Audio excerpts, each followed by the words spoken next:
Ils n'ont pas du tout été blessés, mais pour un suivi psychologique normal face à de tels événements.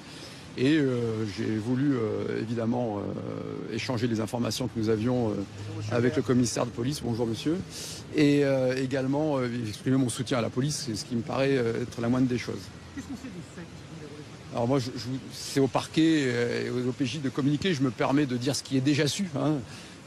C'est-à-dire que c'est un individu marocain sous OQTF, donc vous voyez un grand classique, hélas, qui donc est arrivé avec un couteau au même endroit, donc derrière le commissariat, là où il y a l'entrée du garage, que là où avaient été agressés donc il y a quelques années 4 policiers, heureusement sans dégâts physiques par les gilets pare-balles, qu'il allait les agresser puisqu'il avait un couteau, que les policiers ont eu la présence d'esprit, un des policiers, de prévenir des collègues qui sont arrivés, qui l'ont neutralisé avec un taser.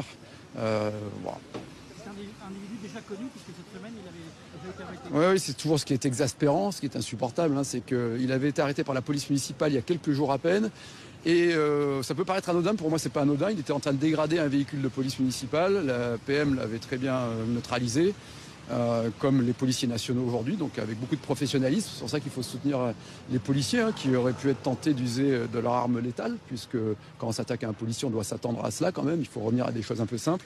Et ils ont été très pros. Et donc l'individu sous OQTF a été convoqué à une date ultérieure, puisqu'il n'avait pas été jugé dangereux. Les faits démontrent le contraire.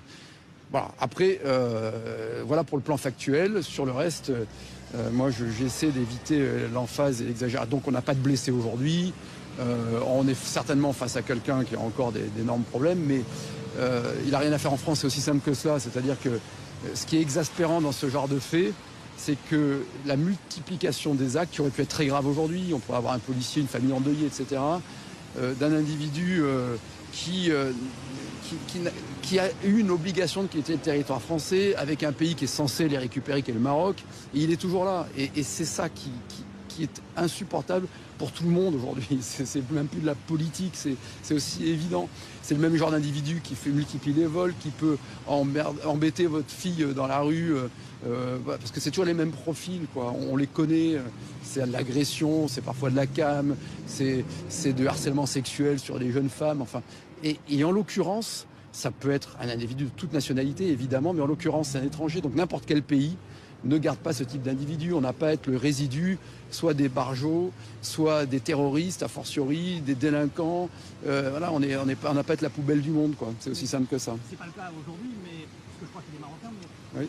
Quand les pays refusent de les accueillir comme ça. Ah ben, alors, je veux juste que vous réfléchissiez dans l'autre sens. C'est-à-dire comment un pays dont c'est un ressortissant pourrait refuser de traiter son ressortissant, et comment un pays dont ce n'est pas le ressortissant, lui, ne pourrait pas refuser de l'avoir chez soi. Vous comprenez la question? C'est-à-dire qu'il n'y a pas un pays au monde qui soit une démocratie ou a fortiori des États un peu plus autoritaires qui garde ad vitam aeternam et qui soigne et qui accompagne des ressortissants d'autres pays qui ne veulent pas. Enfin, on marche sur la tête.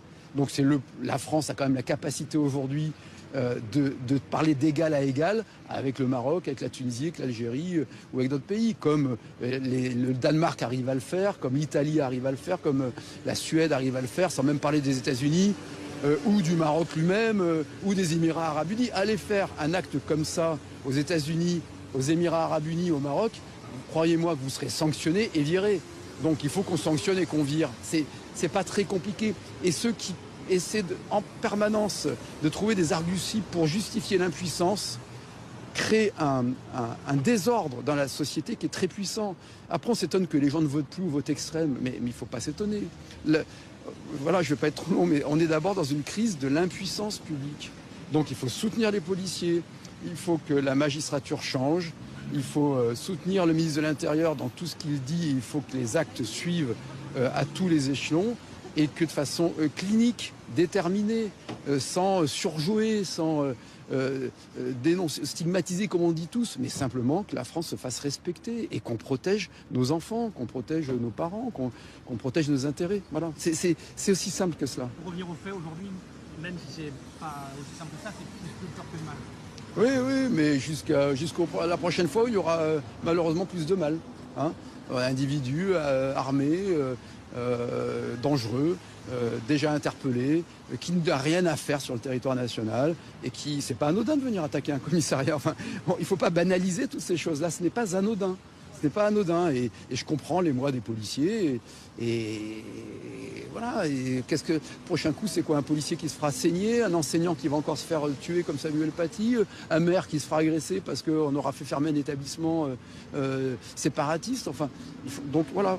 Maintenant, travaillons avec méthode, sans exagération, sans rouler des mécaniques, mais avec autorité et simplicité. Vous appelez chacun à prendre ses responsabilités? Oui, bon, je peux appeler, je sais bien. Je dis qu'en fait 90% de la population est d'accord avec ça. Et donc on doit reprendre, c'est tout un travail qu'il faut reprendre en main parce qu'il faut purger les textes de toutes les contradictions qui font qu'on n'arrive plus à faire condamner des gens là où ils devraient être évidemment condamnés au nom du peuple français. On le voit bien, hein, les gens qui sont relâchés, etc. C'est aussi un travail sur les mentalités. On a quelques idéologues qui sont minoritaires, c'est vrai, hein, parce que l'immense majorité des magistrats font très bien leur boulot, mais quelques idéologues qui s'imaginent que le coupable est toujours victime. Non, bah non, la victime c'est une victime, le coupable c'est un coupable. Alors il y a des circonstances, il faut les analyser, mais un coupable c'est un coupable. Et un coupable, il faut le sanctionner et il faut protéger la société. Le rôle de l'action publique, ça a été inventé pour ça, l'État, c'est assurer la sécurité. Il n'y a pas de liberté sans sécurité. C'est une condition sine qua non. Donc il est temps de faire simple et concret.